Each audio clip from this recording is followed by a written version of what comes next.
Emisioni 7. Pjesa e parë. Ilias Venezis. Jeta dhe vepra. Ilias Venezis ishte një prozator grek, një nga më të rëndësishmit të brezit letrar të vitit 1930. Që në fëmijëri, jeta e tij ndoqi aventurat e helenizmit të Azisë së Vogël, të cilat ai i shprehu ato në veprën e tij.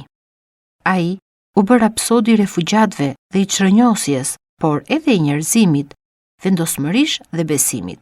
Veprat e tij kryesore janë romanet To numero 30.328, numri 31.328 i vitit 1931, Galini, Qetësia, e vitit 1939 dhe Eoliki, Toka Eoliane, e vitit 1943. Ilias Melos, siç ishte mbiemri i tij nga babai, sepse Venezis ishte mbiemri i gjyshit të tij, të cilin ai e përdori si pseudonim filologjik, lindi në vitin 1904 në Kidhones, Ajvali të Azisë së Vogël.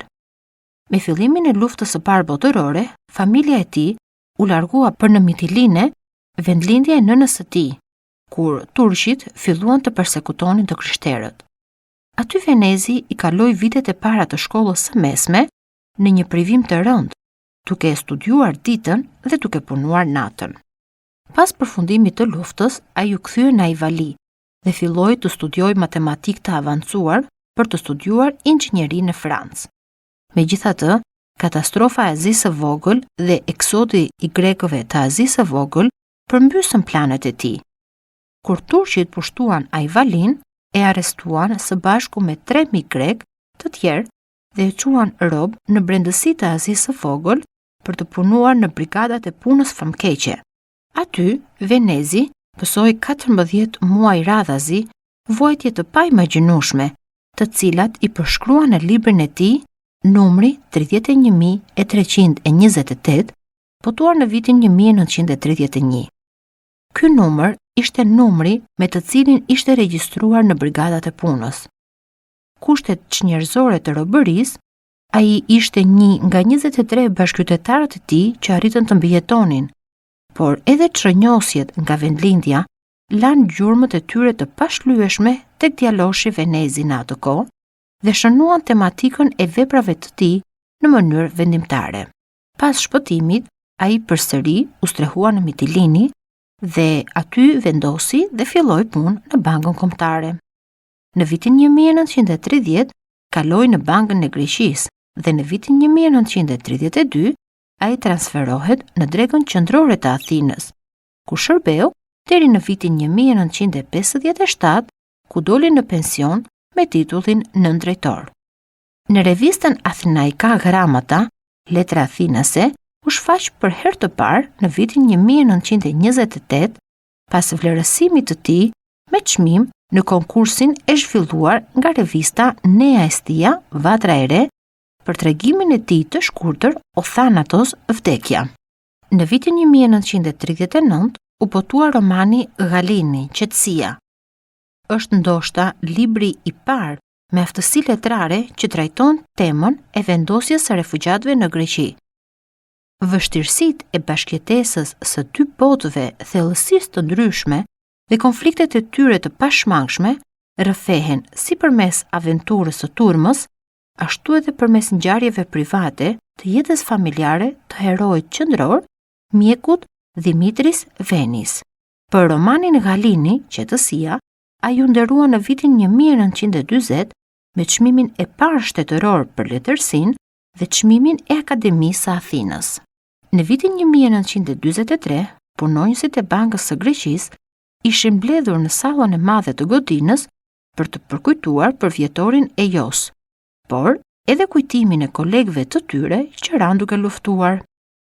Gjermanët hynë në sallë dhe arrestuan drejtuesin edhe disa punonjës, përfshirë Venezin. E izoluan në bllokun C të burgut të Averofit dhe do ta kishin ekzekutuar nëse intelektualët e vendit nuk do të ndërhynin dhe do të kërkonin lirimin e tij. Nga kjo përvojë e re tragjike, lindi shfaqja e tij unike, bloku C, e cila u vu në skenë më 5 dhjetor të vitit 1945 nga Teatri Kombëtar. Në fund të vitit 1943, ai botoi romanin e tij Eoliki Yi, Toka Eoliane, vepra më e njohur dhe më e përkthyera e Venezit. Ky roman, i shkruar nga këndvështrimi i një fëmije të vogël, është një himn për parajsën e humbur të fëmijërisë së tij dhe në të njëjtën kohë një kronik e helenizmit të Azisë së vogël përpara çrënjosjes. Në janar të vitit 1957, Akademia e Athinës zgjodhi Ilias Venezis si antar të rregullt në kategorinë e letërsisë dhe arteve të bukura dhe në vitin 1959 iu dha titulli komandant i madh i urdhit mbretëror të Gregorit të Parë. Ilias Venezis vdiq më 3 gusht të vitit 1973, imposhtur nga kanceri i laringut, me të cilin ishte diagnostikuar 2 vjet më parë. Në emisionin e sotshëm do të dëgjoni pjesën e parë të fragmentit nga vepra Eoliki Yi, Toka Eoliane. Eoliki Yi, Toka Eoliane u botua për herë të parë në vitin 1943 dhe konsiderohet si një nga veprat më të rëndësishme, nëse jo vërtet më e rëndësishmja e Ilias Venezis. Autori lindi dhe kaloi pjesën më të madhe të fëmijërisë së tij në këtë zonë, në Kidonia Ajvali të Azisë së vogël, deri në vitin 1914, kur edhe filluan përndjekjet e para të luftës së parë botërore. Në atë kohë, ai dhe familja e tij ranë viktima të përndekjes. Në këtë vepër, Venezis i referohet me nostalgji kujtimeve të fëmijërisë dhe na paraqet një botë të kthjellët, angjëllore dhe të pastër në malet kimete të Azisë së vogël. Eoliki Yi, Toka Eoliane, buron nga rrënjët e pemëve dhe nga maljet e lindjes dhe udhëton nga toka e gjyshërve në valet e Egjeut. Ashtu siç udhëton shpirti i Petrës së vogël, i cili në shoqërinë e motrës së tij të dashur dëgjon zërat e fshehtë të natyrës, thirrjet e shpellave dhe kanioneve dhe dëgjon tingujt e tokës dhe të ujit. Pra çakejve, derave të egër, arinjve dhe shqiponjave, Petros do të njohë së bashku me përrallat e gjyshes së tij emocionet e para të dashurisë. Ai do të njohë natyrën e ashpër edhe të egër të vendit, si dhe të njerëzve, dhe do të mësojë përpara ardhësit e tij, të cilët punuan tokën e djerë, duke jetuar jetën dhe fatin e tyre. Shtëpia e gjyshërve është e hapur dhe mikpritëse. Si një mbret homerik, gjyshi i tij mirëpret kalimtarët dhe ata, në këmbim të mikpritjes, rrëfejnë histori familjare dhe përralla nga bota magjike e lindjes. Këto përralla, të veshura me tingu, ngjyra dhe aroma, do të jenë kujtimet e pashlyeshme dhe do ta shoqërojnë përgjithmonë heroin e ri.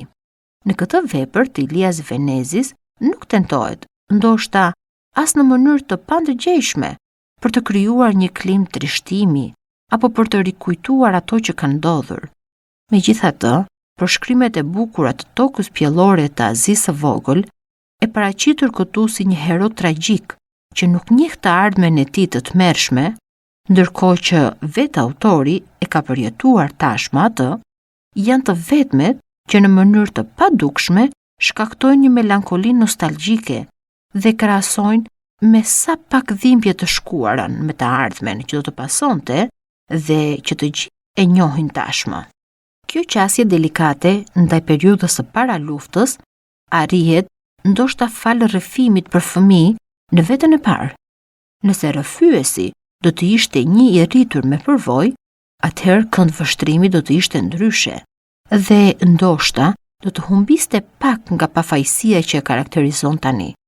Megjithatë, rrëfyesi fëmijë dhe rrëfyesi i rritur bëhen një dhe ndërthurin fjalët e tyre si një përpjekje e motivuar nga nevoja e Venezis për të ruajtur imazhin e bukur të tokës stërgjyshore. Sjelljet e njerëzve përputhen me traditat e kohës, me statusin shoqëror dhe në përgjithësi me stilin naturalist të asaj kohe letrare.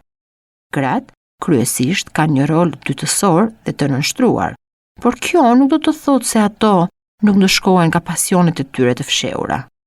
Fëmijët, Petros dhe motra e tij, Artemis, kanë krijuar me pritshmëri që të i kalojnë malet kimite, një botë magjike e cila gradualisht shembet. Pasi ëndrat e tyre përplasen me padrejtësinë shoqërore, realiste dhe ndonjëherë brutale, dhe më pas me ardhjen e luftës. Mizoria dhe sensualiteti rinor bashkë ekzistojnë, duke ngjallur një egzotizëm romantik, i cili nuk fsheh apo hesh rënojat njerëzore. Përkundrazi, u jep hapësirë për të shfaqur, për të sjellë një ekuilibër shpirtëror dhe kozmik, si rezultat i aleancës së njeriut të pambrojtur me natyrën e fuqimshme. Lawrence Durrell paralelizon nostalgjinë e të protokrijuarve, Adamit dhe Evës, për kopshtin e Edenit që humbën për shkak të dëbimit të tyre nga parajsa, me nostalgjinë e të dëbuarve për atë dheun e tyre të humbur. Eolikiji, toka eoliane, ka qarkulluar edhe në vende të tjera, duke përfshirë Francën, Spanjën dhe Afrikën e Jugut. Eolikiji, απόσπασμα. Όταν παραμέρισαν τα κύματα του Αιγαίου και άρχισαν να αναδύονται από το βυθό τα βουνά της Λέσβου υγρά, στυλπνά και γαλήνια, τα κύματα ήταν ξαφνιασμένα το νησί, το νέο τους φίλο. Ήταν συνηθισμένα να ταξιδεύουν από τα μέρη του κρητικού πελάγου και να σβήνουν στις ακρογιαλιές της Ανατολής.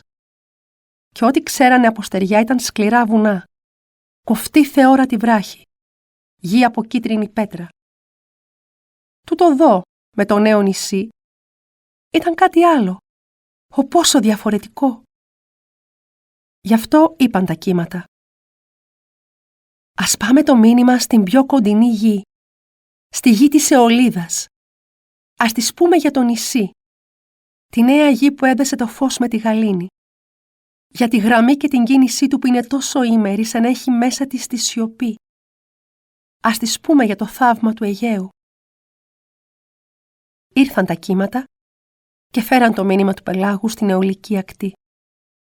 Ήρθαν κι άλλα κύματα, κι άλλα. Όλα τα κύματα. Όλα λέγαν για το παιχνίδι της γραμμής του νησιού, για το παιχνίδι της αρμονίας και της σιωπής.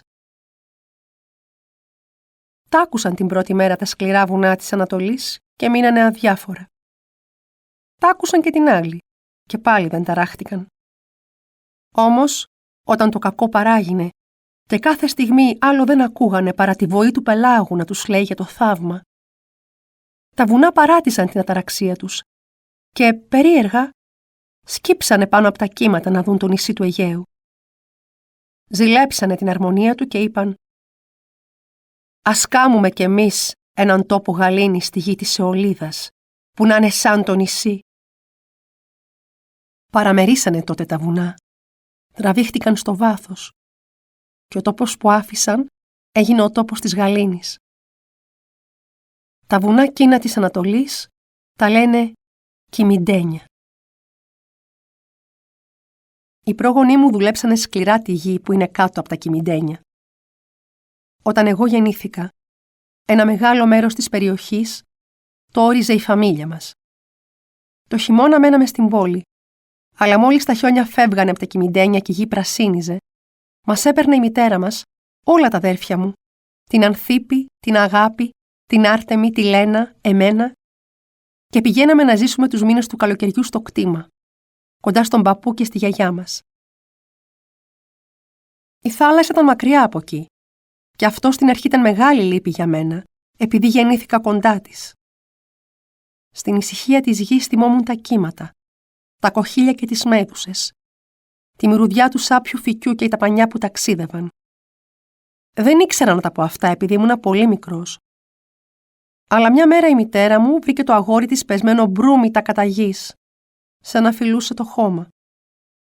Το αγόρι δεν σάλευε. Και όταν η μητέρα πλησίασε τρομαγμένη και το σήκωσε, είδε το πρόσωπό του πλημμυρισμένο στα δάκρυα. Το ρώτησε ξαφνιασμένη τι έχει, και εκείνο δεν ήξερε να αποκριθεί και δεν είπε τίποτα. Όμως μια μητέρα είναι το πιο βαθύ πλάσμα του κόσμου.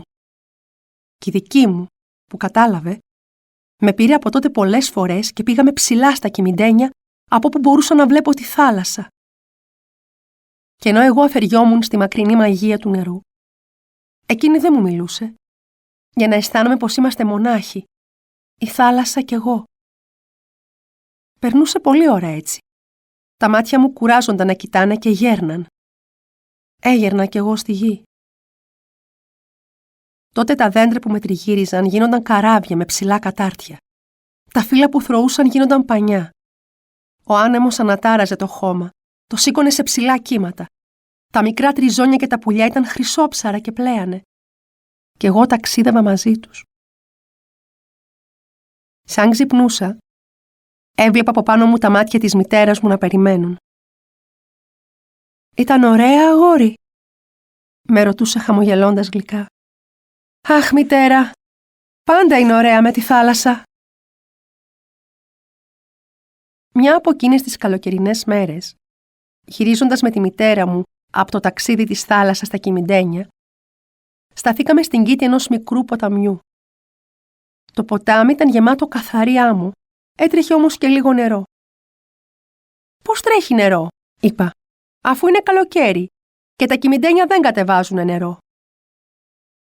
«Έλα», μου λέει η μητέρα που είχε ζήσει όλα τα παιδικά της χρόνια στα Κιμιντένια και ήξερε τον τόπο καλά. «Έλα να δεις». Περπατήσαμε μέσα στο ποτάμι, ακολουθώντας το βαθιά στην κοιλάδα, και τότε βρήκαμε σε μια κουφάλα την πηγή από όπου ανάβλιζε το νερό. Έκανε πολύ δροσιά εκεί. Μόλον τούτο δεν είχε βρύα και πλατάνια, όπως θα έπρεπε σε τόσο υγρό τόπο. «Δοκίμασε το νερό», μου λέει η μητέρα μου, «να δεις τι δροσερό που είναι». Πήραμε τη χούφτα μου και το έφερα στα χείλια μου. Αλλά μόλις το άγγιξαν, το άφησα να χυθεί και σκούπισα τη γλώσσα μου. «Μα αυτό είναι θάλασσα», είπα ξαφνιασμένος. Η μητέρα μου γελούσε με πολύ χαρά. Με πήρε στην αγκαλιά της και μου είπε «Βλέπεις, η θάλασσα είναι παντού». Και όταν έπειτα πήραμε το δρόμο του γυρισμού, έγινε σοβαρή και μου εξήγησε πως όλη η περιοχή κάτω από τα Κιμιντένια ήταν κάποτε κακή γη, επειδή πολύ βαθιά μέσα της ζούσε η θάλασσα. Έμπαινε μέσα της η θάλασσα και χρειάστηκε από γενιά σε γενιά ο ασταμάτητος μόχθος των ταπεινών μου προγόνων για να φύγει το νερό και να γίνουν τα δέντρα και τα κλίματα.